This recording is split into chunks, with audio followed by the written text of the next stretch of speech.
3.5 में आते हैं, exercise 3.5। The very first question is saying which of the following statements are true, और अगर ट्रू है तो क्यों है, और फॉल्स है तो क्यों है। ठीक है, रीजन हम देंगे।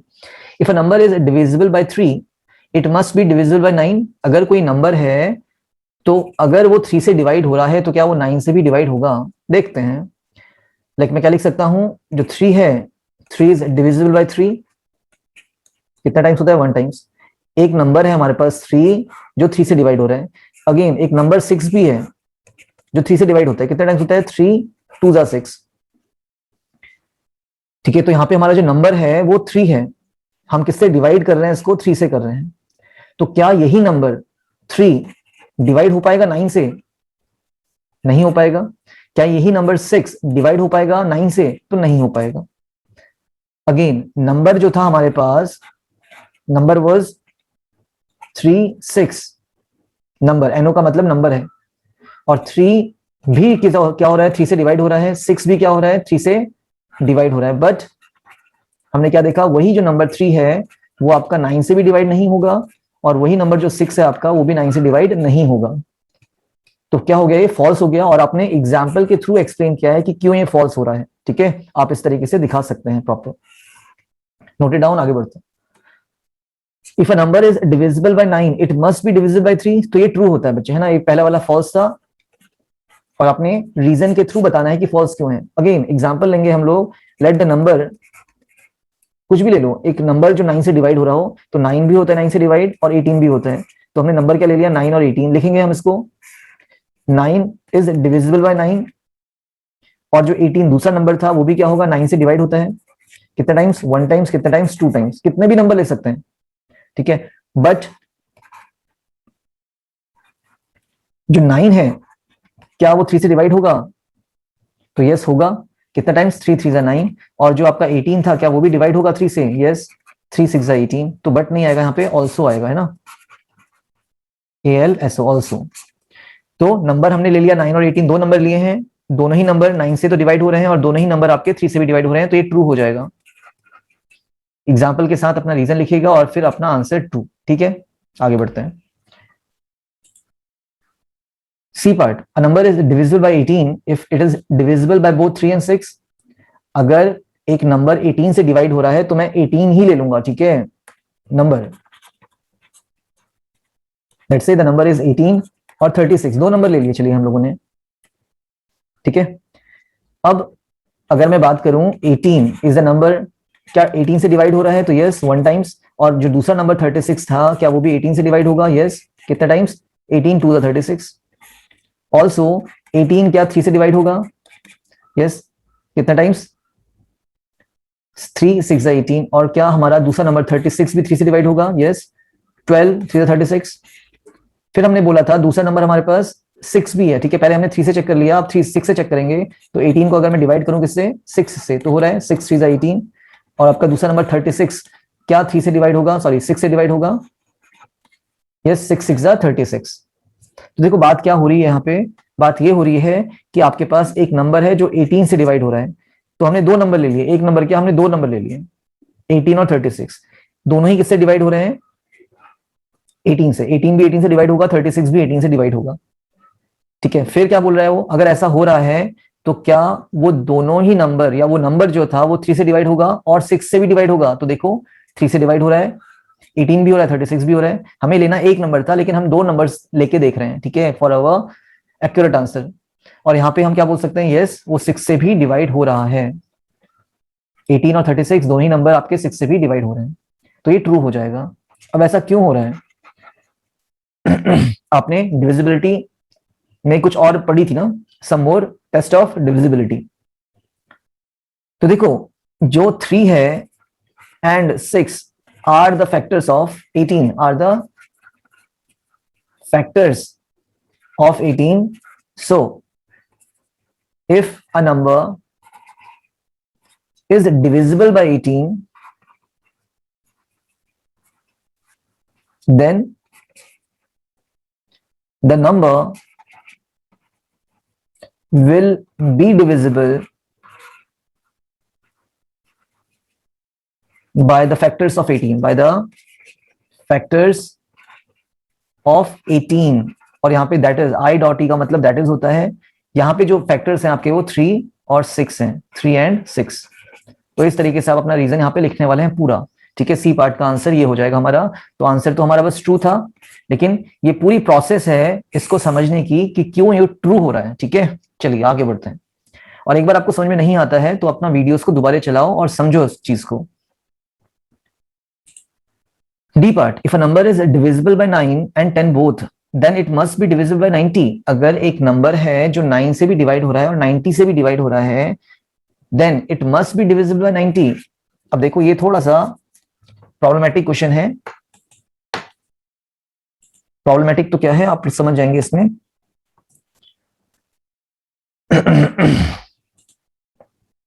चलिए डी पार्ट देखते हैं। एक नंबर ऐसा लीजिए, बोलता है एग्जाम्पल, यहां पे 2 एग्जाम्पल लेते हैं, अलग अलग करते हैं। ठीक है, लेट नंबर इज, एक ऐसा नंबर जो 9 से भी डिवाइड हो रहा होगा, 90 से भी डिवाइड हो रहा होगा। तो कौन सा नंबर ले लें? चलो मैं 90 ले लेता हूं। ठीक है, नंबर कितना ले लिया? नंबर हमने 90 ले लिया। तो क्या 90 डिवाइड हो रहा था 9 से? यस। और 90 आपका 10 से भी डिवाइड होगा। Yes, 9 10 90 and 10 9 90। क्यों ऐसा हम कर रहे हैं? बिकॉज ये बोल रहा था कि एक नंबर ऐसा लीजिए, if a number is divisible 9 and 10। तो हमने एक नंबर 90 ले लिया, we have taken the number as 90। और हमने बोला कि 90 आपका 9 से भी डिवाइड हो रहा है और 90 आपका 10 से भी डिवाइड हो रहा है। और अगर ऐसा हो रहा है तो क्या वो नंबर जो था, नंबर कौन है? 90, क्या वो 90 से भी डिवाइड होगा? तो यस, 90 1 90। ये तो एक एग्जांपल लिया हम लोगों ने, एक और एग्जांपल लेके देखते हैं, समझते हैं। लेट्स से दूसरा नंबर हमने क्या ले लेना है? 180, है ना? 180। अब मैं ऐसा नंबर ले रहा हूं जो क्या हो रहा होगा? 9 से भी डिवाइड हो रहा होगा और वही नंबर आपका 10 से भी डिवाइड हो रहा होगा। कितने टाइम्स? 9 20 जा 180, 9 2 जा 18 होता है ना, 20 जा हो गया, है ना? और 10 18 जा 180। आपको नंबर ऐसा लेना ही लेना है जो 9 से भी डिवाइड हो रहा होगा और जो 10 से भी डिवाइड हो रहा होगा। देन अगर ऐसा हो रहा है तो क्या वो नंबर जो था 180 वो 90 से भी डिवाइड होगा? तो यस, 0 से 0 कैंसिल, 9 2 जा 18। तो यस, आपका ये आंसर ट्रू है, that is true. Again we have shown it by 2 examples, 2 example लिए हैं, एक ही एग्जांपल नहीं लिया हम लोगों ने। ठीक है, अब इससे और बड़ा नंबर लोगे तो वो भी डिवाइड हो जाएगा 90 से, there is no doubt in that. ठीक है, तो डी पार्ट भी आप लोगों का हो जाता है एग्जांपल के थ्रू, ट्रू है। ई में बढ़ते हैं आगे। If 2 numbers are coprimes then at least one of them must be prime. अब जरूरी नहीं है आपका ये। क्यों जरूरी नहीं है? बोलता है क्या? If 2 numbers are primes, coprimes. अब को-प्राइम्स की डेफिनेशन में लिख दे रहा हूं यहां पे। को-प्राइम्स की जो डेफिनेशन होती है वो क्या होती है? 2 numbers are said to be co-primes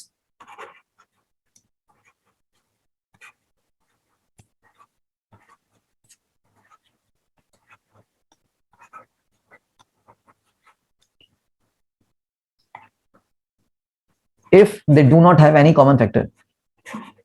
दे कौन है यहाँ पे? वो 2 नंबर्स हैं। ठीक है, if they do not have any common factor.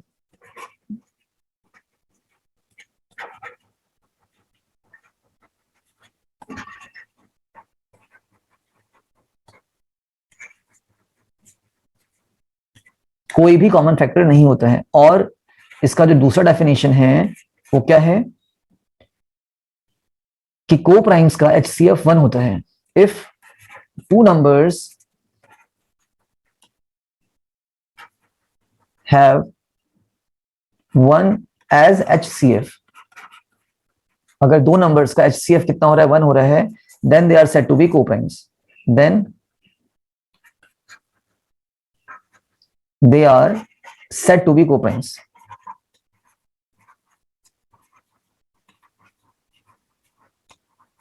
देखो इतना लंबा चौड़ा डेफिनेशन लिखाने का मतलब यहाँ पे और कुछ नहीं है कि आप थोड़ा सा पहचान पाएं कि को-प्राइम्स होते क्या हैं, कि जिसमें कोई भी कॉमन फैक्टर नहीं है या तो जिसका HCF 1 है। रेस कर रहा हूं मैं इसको, नोट करेंगे इसको भी आप लोग। आई होप नोट कर लिया होगा, नोट इट डाउन। ओके, तो लीजिए 2 नंबर्स जो को-प्राइम्स होंगे, दुनिया भर के एग्जाम्पल हो सकते हैं बच्चे, लाइक 2 और 3। क्यों? क्योंकि HCF जो होगा 2 और 3 का, HCF का मतलब कॉमन फैक्टर ना, हाईएस्ट कॉमन फैक्टर, वो कुछ नहीं 1 होने वाला है, कुछ भी कॉमन नहीं है, no common factor, no common factor. So HCF इसका कितना है? 1 है, तो ये को प्राइम से, ठीक है। तो यहां पे तो क्या हो गया कि 2 एंड 3 बोथ आर प्राइम, ठीक है, दोनों ही क्या है यहाँ पे प्राइम है, बट ऐसा हमेशा नहीं होगा, that is not true always. क्यों नहीं होगा देखते हैं, एक और एग्जांपल लेते हैं इसका।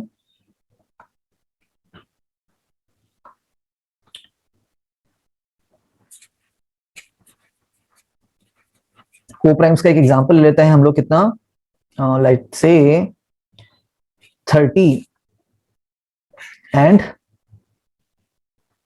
कितना ले बताइए, 49 ले लेते हैं, चलिए, ठीक है। अभी बोला था at least one of them must be prime, तो यहाँ पे देखो दोनों ही हमारे प्राइम्स आ गए थे, 2 और 3। अब हमने ऐसा नंबर लिया है जहां पे दोनों ही प्राइम नहीं है, 30 भी प्राइम नंबर नहीं है, 2 के भी टेबल में जाता है, 3 के टेबल में जाता है, 49 भी प्राइम नहीं है। और अगर मैं बेटर तरीके से इसको बोलूं तो 30 के फैक्टर्स कितने होंगे? 1 इंटू 30, 2 15 से 30, 3 10 से 30, 6 से जाएगा तो यस, 5 से भी जा रहा है तो एक्चुअली जाने के लिए 5 6 से 30 और 6 से भी चला गया, तो ये 30 के क्या हो गए? प्राइम हो गए, या ऑल द फैक्टर्स हो गए, नॉट प्राइम फैक्टर्स। ऐसे ही 49 की बात करें तो 49 क्या होता है? 1 इंटू 49 होगा बिल्कुल, एंड 7 7 जा 49, ये ऑल द फैक्टर्स की बात हो रही है। तो देखो अगर मैं बात करूं 30 के जो फैक्टर्स थे और जो 49 के फैक्टर्स आ रहे हैं आपके, क्या उसमें कुछ भी कॉमन आ रहा है? नहीं आ रहा है, एक्सेप्ट 1, सिर्फ 1 को छोड़कर, क्योंकि 1 तो हर किसी का कॉमन फैक्टर होता है। तो इसीलिए क्या है, ये को प्राइम्स हैं, तो हम क्या लिखेंगे? No common factor other than 1, other than 1, 1 को छोड़कर कोई भी कॉमन फैक्टर नहीं है, इसीलिए इनका HCF कितना होगा? इनका मतलब 30 और 49 का, ये होने वाला है 1, और यहां पे 30 and 49 are not primes, are not prime numbers, तो ये फॉल्स हो जाता है हमारे पास, ठीक है। पहला एग्जांपल हमने क्या लिया था? ये ऊपर वाला एग्जांपल हमारा पहला था शायद, है ना, कि भाई हमने प्राइम नंबर्स लिए थे। प्राइम नंबर्स तो क्या थे? हमने ऐसे नंबर लिए जिनमें कोई भी कॉमन फैक्टर नहीं होगा, यहाँ पे भी 1 होना चाहिए था, ठीक है, क्योंकि 1 तो हर किसी का कॉमन फैक्टर होता है, तो यहाँ पे ऐड कर सकते हो आप लोग, no common factor other than 1, other than 1, इसीलिए सो HCF कितना होगा? 1 होगा, और इसीलिए को प्राइम्स थे आपके, ठीक है, उसको हमने बताया है। और यहाँ पे 2 और 3 दोनों ही प्राइम्स थे, ठीक है। अब को प्राइम्स की बात करें, 2 नंबर और लिए हमने, 30 और 49, क्योंकि हमें तो ट्रू देखना है कब या फॉल्स देखना है, जो भी होगा। ट्रू हो गया तो हमने ऐसा नंबर लिया जो इसको फॉल्स बना रहा है, ये स्टेटमेंट ट्रू हो रहा है आपका, है ना, लेकिन यहाँ पे ये स्टेटमेंट इसको फॉल्स कर देगा, क्योंकि को प्राइम से हमारे 30 और 49 कैसे हैं, मैंने आपको बता दिया, फैक्टर्स निकाले हमने, और सिर्फ 1 ही कॉमन फैक्टर आ रहा है, तो HCF कितना हो गया? 1 हो गया, no common factor other than 1, इसीलिए HCF कितना हो रहा है? 1 हो रहा है, इसीलिए ये आपके को प्राइम्स थे। हमने बताया कि को प्राइम्स क्यों हो रहे हैं, लेकिन यहाँ पे क्या हो रहा है? But 30 and 40 are not prime numbers, 30 और 40 दोनों ही प्राइम नंबर्स नहीं है, तो ये फॉल्स स्टेटमेंट हो गया आपका। तो देखो ये रीजन में पहुंचने के लिए आपको थोड़ा रीजनिंग रखनी चाहिए, फॉल्स डायरेक्टली नहीं लिखना है आप लोगों ने, थोड़ा सा रीजनिंग बिल्डअप करिए अपनी। एग्जामिनेशन में भले ही आप डायरेक्टली करोगे, फॉल्स लिख दोगे, वो तब लिख पाओगे सही जब आपको पता होगा कि किस मेथड से आपको इसको सोचना है। नोट करते हैं, आगे बढ़ते हैं।